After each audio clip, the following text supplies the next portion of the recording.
নমস্কার বন্ধুরা, আমি সুতপা। দেখো আজকে সুতপার কথাতে কি নিয়ে এসেছি। আমি নিয়ে এসেছি নিরামিষ ঘুগনি।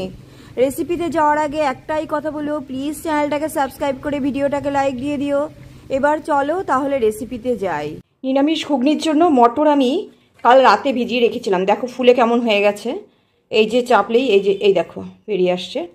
পুরো রাতে একদম রাত এই 11টা সাড়ে 11টায় ভিজিয়েছিলাম, সকালে ব্রেকফাস্ট করবো বলে। যে ব্রেকফাস্টে আজকে নিরামিষ ঘুগনি করব, তাই এবার এগুলোকে আমি এই যে প্রেশার এর মধ্যে দিয়ে দেবো। দিয়ে জলটা একটু বেশি দেবো, কিন্তু কেন বললাম, মটর যেহেতু মটরে না জল টেনে নেবে। ঘুগনিতে জল সবসময় একটু বেশি দেবো, আর একটু লাগবে। দেখো এতটা আছে, আর একটু দেবো। আর আমি খুবই সিম্পল করে করছি। এবার অন্য কিছু আমার কাছে এখন আর নেই, তাই অন্য কিছু দেবো না। প্লেন নিরামিষ ঘুগনি যেটা করি আমরা নর্মাল, ঠিক সেইটা করব। কিন্তু এটা দুর্দান্ত টেস্ট হয়। আমার তো বাড়িতে নিরামিষ আমিষ সব রকমই চলে। আজকে নিরামিষ করি, তোমাদের সাথে সেটাই শেয়ার করি। এই ঘুগনির জন্য আমি আলু কেটে নিয়েছি। দেখো আলুগুলো মটরের মতো নেই, ছোট করে কেটে নিয়েছি, ছোট ছোট করে। আমি এখানে দুটো বড় বড় আলু দিয়েছি। আলুর পরিমাণটা যে যার মতন দেবে আর কি। আর এই যে মটর সিটি মেরেছি, একটা সিটি মেরেছি মটরে। এই দেখো একদম ঠিকঠাক করে গলেছে। এই যে মানে ঠিকঠাক, এর থেকে বেশি আর করলে সিটি মারলে না পুরো গলে যাবে। কিছু একটু ভেঙেছে, কিছু গোটা আছে। এবার সব শুধু যখন ফোটাবো একদম ঠিকঠাক হবে। মটরে এই একটা সিটি মেরেছি, তাতেই এই যে ঠিক এরকম হয়ে গেছে। দেখো এবার কড়াই বসিয়ে দিই আগে। এই যে দেখো কড়াই বসিয়ে রেখেছি। একটু তেল দিয়ে দেবো। এই 2 টেবিল চামচ মতন তেল দিলাম। ঘুগনিতে একটু তেল বেশি না হলে ভালো লাগে না। 2 টেবিল চামচ মতন দিলাম। এবার এতে ফোড়নে দেবো তেজপাতা, শুকনো লঙ্কা আর গোটা জিরে দেবো ফোড়নে। তেজপাতা দিলাম, শুকনো লঙ্কা দিই কটা। আর যেহেতু নিরামিষ ঘুগনি তো একটু বেশি করেই দিলাম, কারণ যদি ঝাল কম লাগে এই শুকনো লঙ্কাগুলোই গেলে নিয়ে নেব। আর এই যে গোটা জিরে, আর কিচ্ছু না। এবার হচ্ছে এই যে তেলের মধ্যেই আমি এই আলুগুলোকে ভেজে নেব। এই যে আলুগুলো কেটে রেখেছি, এই আলুগুলোকে দিয়ে দেবো। আলুগুলোকে ভাজবো।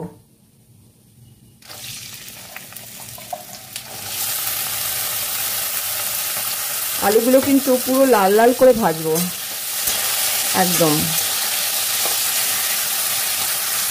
আর এদিকে আলু ভাজা হতে হতে, নিরামিষ বলে তো একেবারে মশলা ছাড়া করবো তা তো না, একটু তো মশলা দেবো। তার জন্য দেখো এই যে আলুগুলো তো ভাজা হওয়ার জন্য দিয়েছি, লাল করে ভাজবো পুরো। এর জন্য আমি আর মশলার জন্য আমি নিয়ে নিচ্ছি। তবে ঘুগনিতে না সবসময় হালকা মশলা হলে ভালো লাগে। এই দেখো একটু আদা নিয়েছি, আর 2টো টমেটো দিলাম, আর দেবো পরিমাণ মতন লঙ্কা দিয়ে মিক্সিতে একটু ঘুরিয়ে নিয়ে আসবো। আর ঘুগনিতে সবসময় মশলা কম হলে বেশি ভালো লাগে, হালকা হতে হবে ঘুগনি। ঘুগনি যেহেতু মুখরোচক খাবার, মুখরোচক খাবারে সবসময় হালকা হলে খেতে ভালো লাগে, শরীরও ভালো থাকে। মানে মোট কথা পরিমাণে একটু বেশি খাওয়া পরে শরীরও ভালো থাকে। সেই কারণে এর মধ্যে আর কিচ্ছু না। আর স্মেলের জন্য দেবো ভাজা মশলা, সেটা পরে আসছি। আপাতত আমি এইগুলো একটু পেস্ট করে নিয়ে আসি। এই যে দেখো ঠিক এরকম পেস্ট করব। এই যে পুরো একদম দানাদার পেস্ট করেছি, পুরো বাটা না কিন্তু, মিক্সিতে ঘুরিয়ে নিয়েছি সব শুদ্ধ, একবারে দানাদার। এবার আলুটা হলে তার মধ্যে এটা দিয়ে দেবো। আলুটা একটু লাল লাল হবে, পুরো লাল লাল হলে না আলু দেখবে খুব সুন্দর স্মেল বেরোয় আলু দিয়ে। ওই যতক্ষণ না ওরকম হচ্ছে ততক্ষণ আলুটাকে ভাজবো। মটরটা সিদ্ধ হওয়া আছে, সেই কারণে আলুটাকে পুরো ওরকম করে ভাজবো। এই যে দেখো আলুগুলো কিন্তু হয়ে গেছে। এই যে যেই এরকম অবস্থা হবে তখন আমি এই যে টমেটো, আদা আর কাঁচা লঙ্কার পেস্টটা দিয়ে দিচ্ছি এর মধ্যে।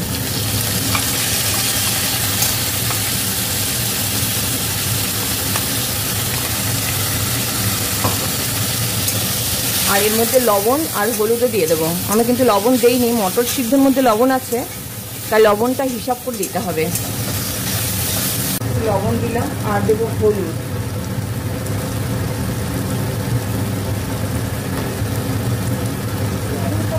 হিসাব মতন লবণ দিতে হবে। লবণ যদি একটু খেয়াল করে না দিই তাহলে কিন্তু লবণ বেশি হওয়ার চান্স আছে। এই যে দিয়ে দিয়েছে। এইবার এটাকে খুব ভালো করে একটু কষিয়ে নেব। মোটামুটি একটু কষালেই হবে, কারণ আদা তো এমন কিছু যায় আসে না, বেশ একটু কম কষানোতেও কিছু খারাপ লাগবে না। এই অবস্থায় দেখো, এটা কিন্তু হয়ে সেই অবস্থায় দেবো একটু চিনি। ব্যালেন্সের জন্য একটু চিনি দিতে হবে। চিনিটা তোমরা বাদ দিলেও দিতে পারো, চিনি যারা অ্যাভয়েড করতে চাও অ্যাভয়েড করতেই পারো। চিনিটা দিয়ে একটু সামান্য কিছুক্ষণ নেড়েই এবার আমি মটরগুলো ঢেলে দেবো। নিরামিষ হলে হবে কি অসাধারণ লাগে খেতে। এই যে এটা হয়ে গেছে, এই দেখো এই অবস্থায় যখনই হবে মটরগুলো ঢেলে দেবো।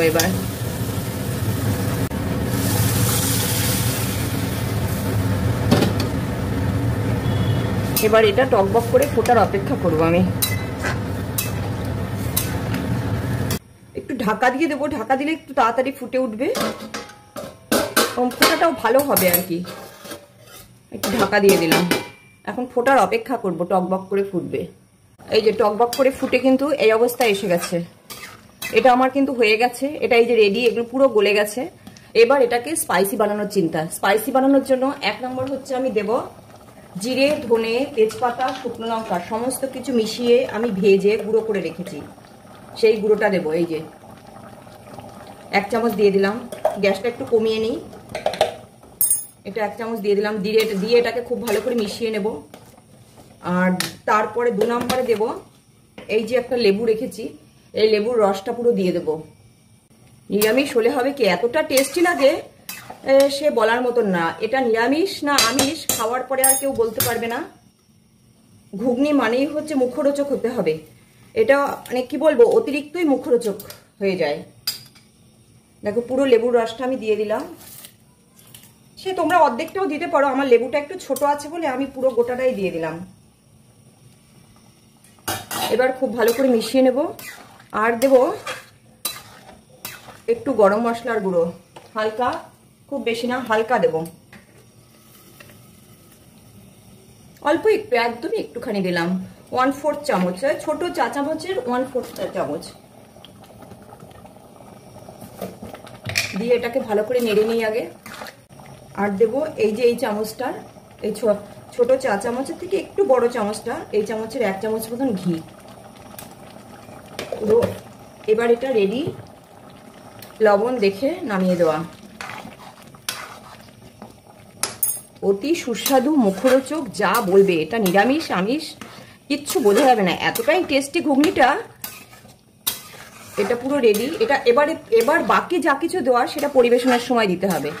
ঘুগনি তো পরিবেশনের উপরে নির্ভর করে ঘুগনির টেস্ট। এইবার আমি পরিবেশনে যাব। এটাকে পরিবেশনের জন্য সবার আগে লাগবে আমার শসা আর 2টো কাঁচা লঙ্কা। শসাটাকে আগে ছুলে নিয়ে কেটে নিতে হবে। ঘুগনি সবসময় পরিবেশনের উপরে নির্ভর করে ঘুগনির টেস্ট।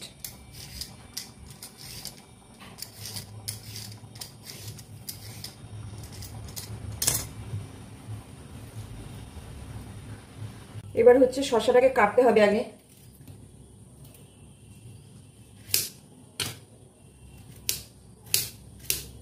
একদম সরু সরু করে কেটে নেব।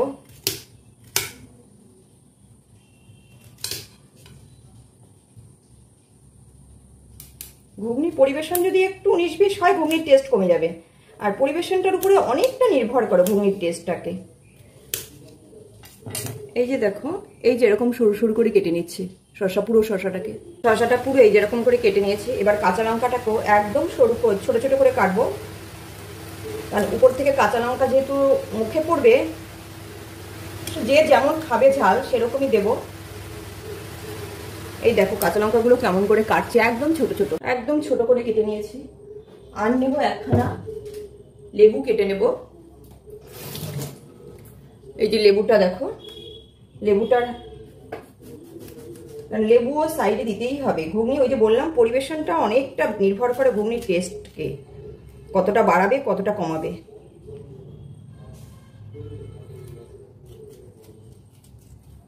এরকম স্লাইস করে লেবু পাশে থাকবে, সেটা অনেকটা নির্ভর করে ঘুগনির টেস্ট বাড়ানোর জন্য। আর টক তো আমি যেহেতু এটা নিরামিষ সেই কারণে একটু টক দিয়েছি, কারণ সবসময় দেখবে একটু টক ঝাল সবকিছু ঠিকঠাক হলে না যে কোনো জিনিস খেতে ভালো লাগে। আর নিরামিষ যেহেতু, নিরামিষে তো পেঁয়াজ রসুন কিচ্ছু নেই, সেই কারণে এই যে এগুলো সমস্ত লাগবে আমার পরিবেশনের জন্য। এইবার আমি ঘুগনি নিয়ে আসি, এই যে এইটার মধ্যে করে নিয়ে আসছি। দেখো নিয়ে এসেছি ঘুগনি। এইবার পুরো একেবারে প্রথমে শশা তো দিতেই হবে, শশা না দিলে ঘুগনির টেস্ট আসবে না, নিরামিষ ঘুগনি যেহেতু। আর ঘুগনিটা খেতে অদ্ভুত হয়েছে, আমি টেস্ট করে দেখেছি, তোমরা অবশ্যই ট্রাই করো, আমাকে কমেন্টস করে জানিও এই নিরামিষ নাকি বোঝা যাচ্ছে না, মানে এতটাই টেস্ট হয়েছে আমি আমার লোভ সামলাতে পারলাম না, একটুখানি খেয়েই নিয়েছি গোছাতেই। শশা দিয়ে দিলাম, একটুখানি কাঁচা লঙ্কা উপর থেকে 2-1টা, যে যেমন ঝাল খাবে 2-1 কাঁচি দেবো, কিন্তু একটু কাঁচা লঙ্কা মুখে পড়লে না খেতে বেশ ভালো লাগবে। আর দেবো আমার কাছে সবসময় যেটা আমি দেই, এটা হচ্ছে ঘটি গরমের যে চানাচুর, যেটার মধ্যে মশলা কম থাকে। চানাচুরে দেখবে মশলাওয়ালা চানাচুর দিলে না তার টেস্ট অন্যরকম হবে, আর এই চানাচুরটায় মশলা থাকে না কোনো, এটা পুরো একদম আমরা মাখিয়ে খাওয়ার মতন চানাচুর। এই যে দুর্দান্ত টেস্টি, অতি সুস্বাদু যাকে বলে, কি বলবো, বাংলা ইংলিশ সব মিলিয়ে অতিরিক্ত টেস্টি খাবার এটা হয়ে গেছে, মুখরোচক খাবার। এ যাকে দেবে সেই বলবে ভালো হয়েছে। এটা পুরো রেডি হয়ে গেছে। আর এই উপর থেকে একটুখানি লেবুর রস দিয়ে দেবো, আর লেবুটা পাশে দিয়ে দেবো, যদি কেউ নেয় তবে নেবে, আর না নেয় না নেবে। এই যে পুরো রেডি। আর এর মধ্যে লবণ যদি লাগে তাহলে একটু বিট লবণ দিতে পারো, তবে লাগবে না। ভাজা মশলা তো, ভাজা মশলার গন্ধের জন্য অন্য কিচ্ছু ভালো লাগবে না। এই যে দুর্দান্ত টেস্টি, কিন্তু এ আর লোভ সামলানো মতন না, জিভে জল আনা রেসিপি এটা। অবশ্যই আমাকে কমেন্টস করে জানিও। সবাই ভালো থেকো, আর আমাকে জানিও কেমন হয়েছে। Tata, bye bye.